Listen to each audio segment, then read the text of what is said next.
ఈరోజు తిరుపతి లడ్డు కోసం మన రాష్ట్ర ముఖ్యమంత్రి చంద్రబాబు నాయుడు గారు ఇలాంటి దుష్ప్రచారం చేయడం అనేది కరెక్ట్ కాదు. ఎందుకంటే అది అందులో మరి పశువులు కొవ్వుతో ఆ లడ్డు తయారు చేశారని ప్రచారం చేస్తున్నారు.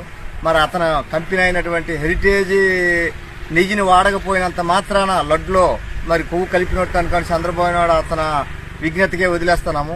ఎందుకంటే లడ్డులో ఎవరైనా ఆధ్యాత్మికంగా ఉన్నటువంటి భక్తజన 50 మంది కూడా ఇలాంటి కొవ్వుతో తినడానికి కానీ ఇష్టపడతారా? ఇలాంటి మాటలను ఎవరైనా ఇష్టపడతారా? ఒక ముఖ్యమంత్రి అయ్యుండి కూడా ఇలాంటి తప్పుడు ప్రచారం చేసి ప్రజల్ని నానా బాధలు పడినటువంటి మాట్లాడుతున్నారు.